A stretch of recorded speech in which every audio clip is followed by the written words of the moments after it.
سورہ الفتح آیت نمبر 28 29 صفحہ نمبر 666 صفحہ نمبر 666 الحمدللہ وکفی وسلام علی عبادہ الذین اصطفی اما بعد فاعوذ باللہ من الشیطان الرجیم بسم اللہ الرحمن الرحیم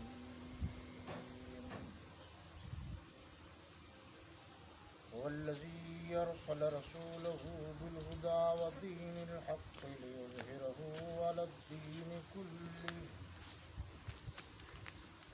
وکفی باللہ شہیدا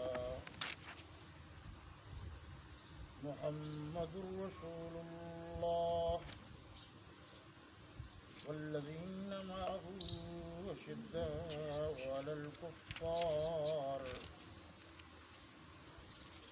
على الكفار رحماء بينهم تراهم ركعا سجدا يبتغون فضلا من الله ورضوانا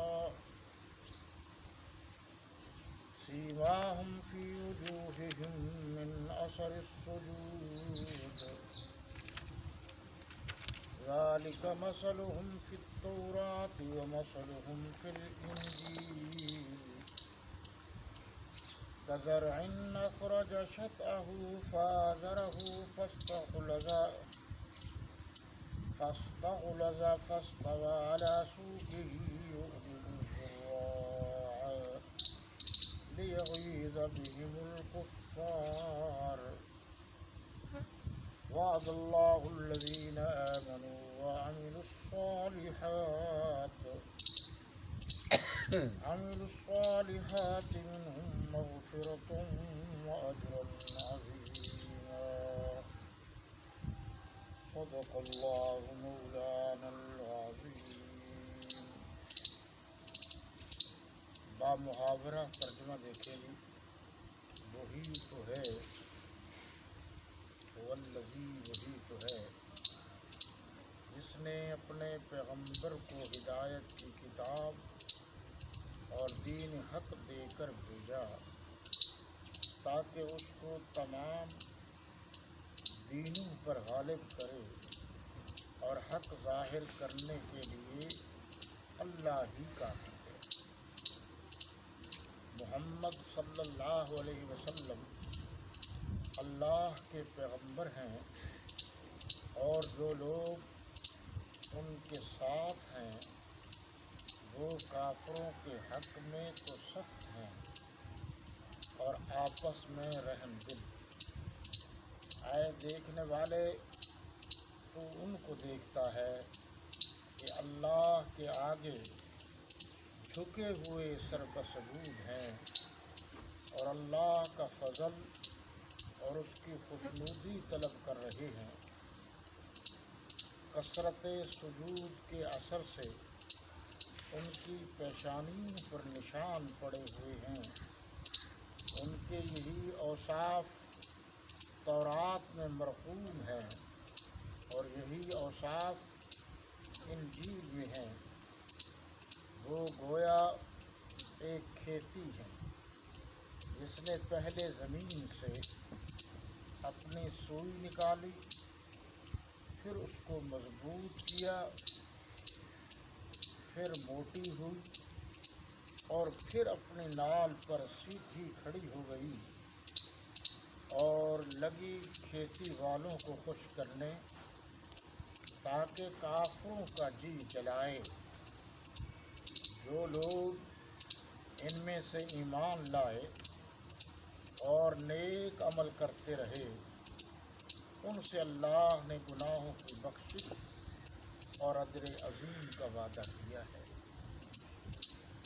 یہ پارہ نمبر 26 سورہ الفتح کی آخری 2 آیتیں ہیں.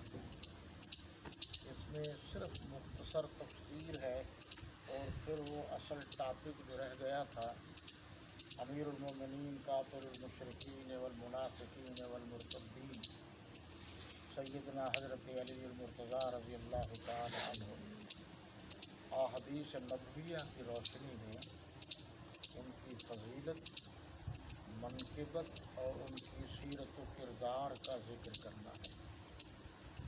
دیکھیے جی، آیت نمبر 28 میں ہے کہ وہی تو ہے، اس سے یہ بات ثابت ہوئی، یعنی اللہ نے پیغمبر کو بھیجا ہے، اللہ کے علاوہ کوئی اور پیغمبر کو پیغمبر نہ بنا سکتا ہے نہ بھیج سکتا ہے۔ یہ بہت ساری باتوں میں سے یہ بات بھی ہے کہ قادیانی کو فرنگی نے نبی بنایا ہے، اللہ نے نہیں بنایا۔ اور اللہ جو دین حق دے کر بھیجا ہے وہ سارے دینوں پر غالب ہے انشاءاللہ، اور حق نے ظاہر ہونا ہے۔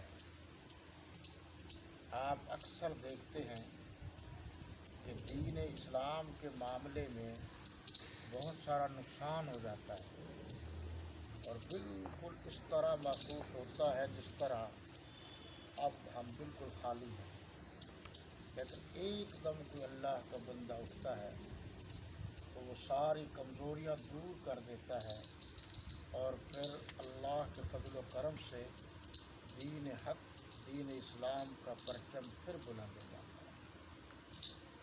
آیت نمبر 29 میں حضور صلی اللہ علیہ وسلم کا ذکر ہے اور آپ کے ساتھیوں کا ذکر ہے۔ آپ اردو پر بھی غور کر لیں تو سارے مسائل حل ہو سکتے ہیں۔ پہلی بات وہی کہ محمد اللہ کے پیغمبر ہیں صلی اللہ علیہ وسلم، اور جو لوگ ان کے ساتھ ہیں، آگے تشریح بھی آ گئی کہ وہ کافروں کے حق میں تو سخت ہیں اور آپس میں رحم دیں، اور جو لوگ ان کے ساتھ ہیں اس سے مراد صحابہ کرام ہیں۔ تو آپ کے ساتھ اس وقت کون تھے؟ صحابہ کرام رضوان اللہ تعالی علیہم اجمعین۔ تو کتنے واضح لفظ ہیں کہ جو لوگ ان کے ساتھ ہیں یعنی صحابہ کرام، وہ کافروں کے حق میں ان کی خوبی کیا ہے؟ وہ کافروں کے حق میں تو سخت ہیں، یہ لفظ قابل غور ہے۔ وہ کافروں کے حق میں سخت ہیں، آپس میں رحم دل۔ اگر یہ باتیں لوگوں کی ہم مان لیں کہ یہ ہو گیا وہ ہو گیا، پھر تو وہ آپس میں لڑتے رہے، اور قرآن کہہ رہا ہے وہ آپس میں رحم دل تھے۔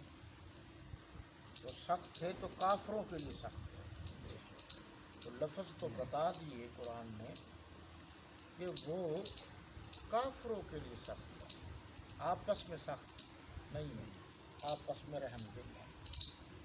یہ اگر آپ لفظ اشداء علی الکفار اس پر غور کریں، رحماء بینہم اس پر غور کریں، قرآن ہے، آخر اس کا کوئی لفظ بھی فالتو تو نہیں ہے، زائد تو نہیں ہے، تو قرآن کہہ رہا ہے کہ وہ آپس میں رحم دل ہے۔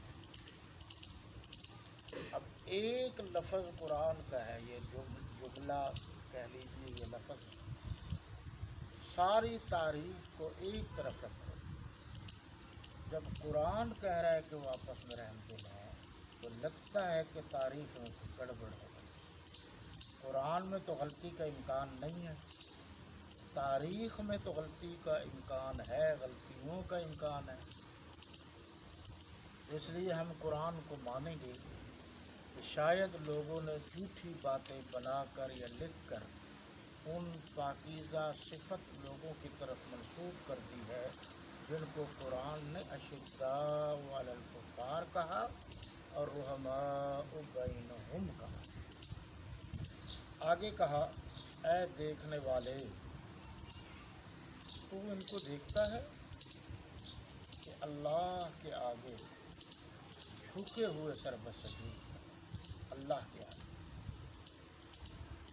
صحابہ کرام جب بھی رکوع سجدہ کرتے تھے تو اللہ کے لیے کرتے تھے، اللہ کے علاوہ کسی اور کے لیے نہیں کرتے تھے، اور اللہ کا فضل اور اس کی خوشنودی طلب کر رہے ہیں، مانگ رہے ہیں اللہ سے کثرت سجود کے اثر سے، یعنی بہت زیادہ سجدے کرنے کی وجہ سے ان کی پیشانیوں پر نشان پڑے ہوئے ہیں۔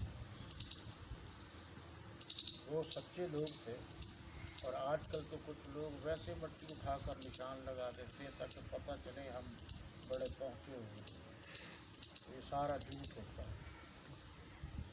اور کچھ لوگ تو باقاعدہ مٹی کی ٹکیاں لے کر سامنے رکھتے ہیں اور سجدہ اس پر کرتے ہیں،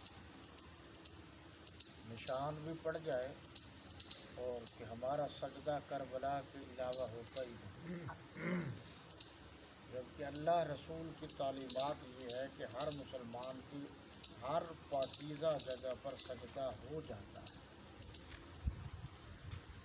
آگے کہا ان کے یہی اوصاف تورات میں مرقوم ہیں، یعنی لکھے ہوئے ہیں۔ یہی اوصاف کون سے؟ کہ آپس میں رحم دل ہیں، دوسرے یعنی دشمنوں کے مخالف ہیں، سجدہ کرتے ہیں، اللہ کی خوشنودی طلب کرتے ہیں، یہ صفتیں اوصاف بمعنی صفات، جسے ہم صفتیں کہہ سکتے ہیں، اور یہی اوصاف انجیل میں ہے۔ اب یہ لفظ بھی قابل غور ہے، مثلہم فی التورات، ان کی مثالیں دی گئی ہیں، اوصاف معنی مثالیں دی گئی ہیں، صفتیں، خوبیاں کیا ہے جی؟ یہ تورات میں بھی ہیں اور انجیل میں بھی ہیں۔ یہ اوپر جو لفظ ہے شدہ والکفار رحماء بینہم، اس سے مراد کیا ہے ترجمے بھی؟ جو لوگ ان کے ساتھ ہیں، صحابہ کرام۔ تو یہی خوبیاں صحابہ کرام کی تورات میں بھی ہیں اور انجیل میں بھی ہیں۔ تو اس سے پتہ چلا، تو اس بات سے پتہ چلا کہ یہ وہ مقدس ہستیاں ہیں کہ ان کا ذکر اللہ نے پہلی کتابوں میں بھی کیا ہے، تورات میں بھی، انجیل میں بھی۔ کن کا؟ صحابہ کرام رضوان اللہ تعالی علیہم اجمعین کا۔ اور اگر آپ غور کریں تو آپ کو پوری دنیا میں کوئی یہودی، کوئی